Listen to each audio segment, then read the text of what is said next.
Every player behaves according to how they get paid. Money is mostly what drives this industry, and innovation is driven by the money that it will get or the reward it will give the owners of the companies. I started this channel to help entrepreneurs, of people that want to start a trading business, people that already automated their trading plan and already have profitable results. After you achieve that, after you build and automated your trading strategies and it runs for you, you will realize that trading is quite boring and it doesn't really take you that much time because the trades are taken by your system. And then you realize, okay, what to do next? Incentives drive behavior. This is so true. And behavior therefore shapes the industry that we are in. So how to make 100K? There are a lot of ways to make 100K, and we start with the first one, with brokers. How do brokers actually make money? There are a lot of ways to make money, but how they actually get paid, their main business model is to earn money on spreads, on commissions, and on just volume with trading. So the more trades you take, the more commissions and spread money they make. And also, of course, you have the stories about the A book, the B book, even the C book trading against their traders, because most of the traders, like 95% of the traders, lose money in the markets. So that data they have, they can follow the good traders and they can counter trade the bad traders, and there are a lot of other ways. But just in general, if you start a broker, you will make money on spreads, commissions, and just the volume you have. What is then the incentive of brokers? Well, the only thing they care about is more trading activity. Literally, now that I have also a fintech company, if I talk to brokers, all they literally care about is how can your product or service help us to make more money, so that and that's done by traders taking more positions, and they don't really care much about if a trader is successful or not. They just care about trading activity. So there's a big opportunity, of course, how to lower your spreads, your commissions, and your volume. That will attract better conditions for traders, and that will, of course, build a beautiful broker that is not just based on that incentive. The resulting behavior from this incentive is, of course, encourage trading frequency. Let me quickly dive into the first one with making 100K. How does that work for a broker? 100K is nothing for a broker, by the way. A trader deposits, let's say, $1,000. Average cost per trade, spreads and commissions result in $5 to $10. Normally what people trade like big volume, and then they earn like $5, $10 on a trade. So this means if trader takes 10 trades a day, 20 days a month, he will already generate 2K a month in fees. That's of course an extreme example. Someone with a 1K deposit won't really trade that much every day, but who knows? What you will see is if you have 50 to 100 of these active traders over time, you can already generate 100K in profits with your broker. The problem of setting up a broker, and therefore I don't really recommend you to do that. You can white label a broker, maybe, that you don't have the whole infrastructure problem. The problem with a broker is obviously regulation. That's super hard to get. The infrastructure is huge, so it's a very high barrier of entry to join this world. But this is how they make money. Everything they do is just about pushing more trading activity, so you know. Now we know what brokers do, but signal services are working together with brokers a lot because they have the same incentive. More trades is more commissions. Let me explain how this works. So a lot of people run funnels, free trading communities, and this free trading community, when you join it, the signal provider has this in mind. You have a CPA of $300, $800 per sign up. So if you join a community and you are then asked to make a broker account somewhere, the owner of that community will get $300 to $800 instantly from the broker if you sign up with the broker. So this is a very big incentive. And on top of that, there might be a revenue share based on commissions. So I just explained how brokers work with volume, spreads, commissions. Part of that commission can also be paid to the people that bring that person to the broker, okay? And therefore the incentive of just starting a free community, pushing people to sign up for a broker is how the signal provider gets paid a lot of money. I know a few people that make 50 to 100K a month doing this. Then the incentive is just signups and activity. Activity means a lot of trades, and sign up is the main goal people have. They push broker links and free signals as a funnel. How this funnel works is you have a free community and then there is a paid community. And this paid community, you join the free community and then they ask you to go to the paid community, but you can only get into the paid community if you first sign up through a broker link, because then they get this money. All right, let me explain it in an example. How to make 100K with this is start a free trading community, then provide signals manually or automated. I would always do automated because then it's more likely to be profitable for the signal receivers. 200 people sign up via broker link. They get 500 bucks CPA, and then 200 times 500 is 100K payout from the broker that goes to the signal provider. And a broker loves it because they get a lot of new customers that trade a lot. And if the signal provider also pushes a lot of signals, you'll trade more as a signal receiver, and more trades is also more commission if they also have a commission deal. And then they get even more than 100K and it is recurring. That's the signal service business model. And by the way, I'm not judging anyone. I'm just objectively analyzing the funnels and what everyone is doing. Last year, FTMO made a few $100 million in revenue, and that's of course a prop firm. So let's talk about prop firms. How do they work? What do you need to know? Challenge fees are what you pay when you want to do a prop firm challenge. And if you pass the challenge, you have another phase you have to go through. And if you pass that, you will be funded. And then if you're funded, let's say 100K funding you get, then you get a profit split. Profit split will be paid to you if you make profits on this 100K. So money goes in by prop firms for the challenge fee, and money goes out when you get a payout. So every business wants to make more money than it spends, obviously. So the goal and the incentive of a prop firm is to have as many people trying to do these challenge fees, but then not pass it. So the overall system and the business plan they have here is, I think, taken from the casino model. The house always wins. And that is, if I go to the casino every single day, maybe I'm lucky this week, maybe this month, but over time, statistically, I don't have an edge and I will lose money. And that's the meaning of, or the saying, the house always wins, the casino always wins. And prop firms just do that in the trading industry. They know that most traders lose money, so most people will buy the challenge but fail the challenge and not get payouts, or just a few payouts. So the incentive is to have participation, as many people going in, and then some people will get payouts, some will not. The secret here is, due to knowing the incentive, you can predict what is happening. And prop firms constantly changing their rules, and by changing their rules it is harder and harder to pass challenges. So that's what they tweak. So that is knowing how prop firms make money and why they change the rules and how that affects your trading is of course super important to know. If a challenge fee is $1,000, 100 traders buy the challenge, they make 100K. Of course, a part of this people will pass it, so they have to pay the challenge fee back, plus they have to pay out people. They are paying out millions or even tens of millions a month. And that's of course also marketing for them, right? If people are successful, other people will want to do that as well. So they are finding the balance, like people need to lose, but also win enough.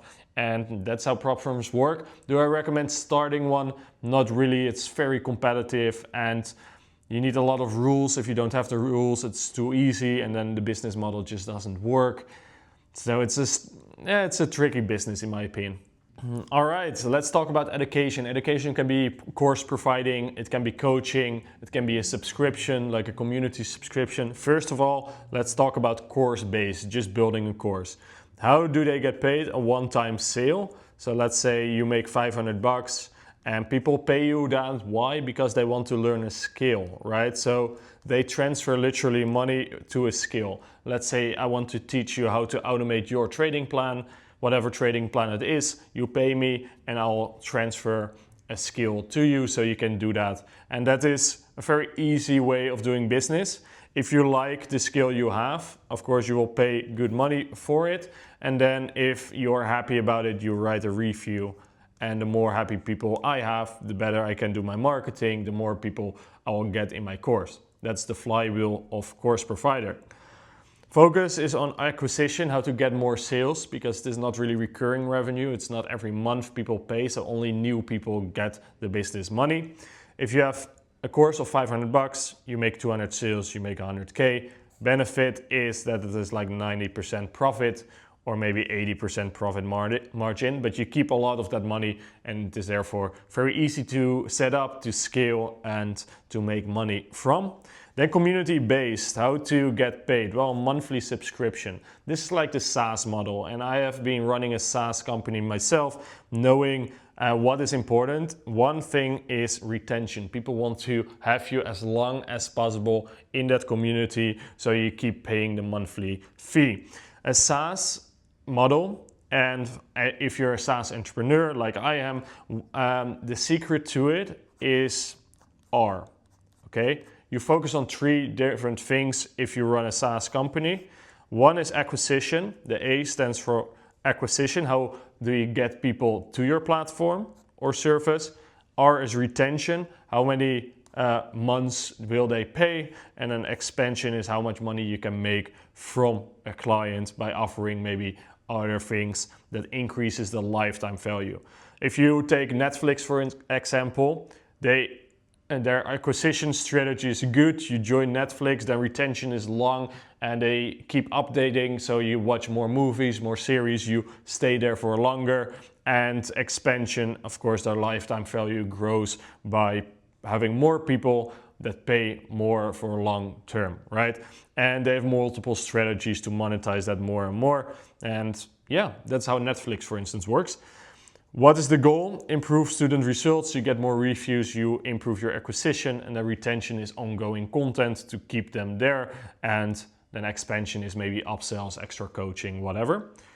Community, if you have $50 a month, really low ticket, then 200 members will give you 10K a month, and then 10K a month for 10 months is 100K in revenue. You can also make your community more expensive, then you have more of a smaller group of people, but very motivated individuals and maybe a little bit of richer people. If you're a profitable trader, capital management is a likely choice you can make, and that is starting your own hedge fund, or maybe if you're not ready for that, a POM or MOM structure. That's like a sort of a small hedge fund with your broker, where a client makes an account at the broker, and then the broker links that account to your account, and then you charge a performance fee and maybe even rebates like commissions, like I talked about with signal providers and brokers. Brokers make money on volume, and they can give you a piece of that pie. With capital management, you are profitable. As a profitable trader, you can of course get prop firm capital. I've now 2.5-3 million in prop firm capital through FTMO and Darwinex. And besides that, I also have private capital, and that's way more that I manage for wealthy individuals. And you can see that on a prior video I made on this channel. What is important and what's the difference? Well, a POM and MOM doesn't really cost you any structure. It's easier to set up, but it depends where you do it. A lot of downside as well, why I never did it, is those brokers are offshore, and it's difficult to get people trust a broker offshore. Maybe for some it's easier, but for me, my whole structure is different. I have really a hedge fund structure where everything is in the Netherlands, even though like your whole structure is regulated in the Netherlands and all of that. That is a small side note. How do hedge funds, POMs, MOMs get paid? Well, a percentage of the assets under management is charged as a management fee. So let's say you charge 2%. If you have 100 million under management, you make 2 million in profit on just management fee, okay? Then you have performance fee. Performance fee can be like 15%, 20, 30, or 44, like Medallion, the Medallion fund of Jim Simons did, one of the best hedge funds in the world. That they charged a crazy management fee and performance fee, but that made them billionaires as well, and the clients made a ton of money as well. So it's all about figuring out, okay, how much return can you make? That return will be capped by your management fee and your performance fee. So if you are very expensive, returns are less for clients. Is it then still attractive for them? Incentive, consistency, and risk management is super important for them because you want your clients to stay. They need to make money and they don't need to be fearful. They need to just experience a good service. Protect capital and long-term thinking is mostly what you do here. And if you manage 2 million in capital, you have 20% performance fee and you make 25%, you make 500K profit and then you charge them 100K. Okay? No marketing needed, only performance and trust. To be honest, a little bit of marketing can be used when you're further along, but if you use a POM or MOM structure, you have people promoting them, or just if you deliver a good service, people will find you. Marketing, of course, boosts this flywheel. Consulting is a beautiful way. It's really personal. It's something that can be very cool to do, to help someone, consult someone on particular things. You have multiple ways to consult, but first of all, how do consultants get paid? For the service they provide, the systems they provide, or the business they build for someone or with someone. The goal, the incentive, is to transform someone's state, transform someone's life or business. Behavior, you build systems and you scale your clients. Let's say a program costs 5K. If you have 20 clients, you're making 100K. And what do you need to consult? High trust. People need to trust you, so you need to be able to guarantee them results.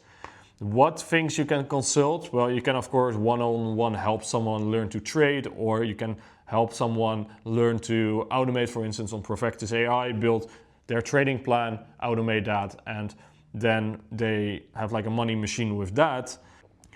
Let's go now to the pattern. People optimize for how they get paid. Money motivates people and it runs the world. If you like it or not, that's what's happening and that's what shapes businesses, okay?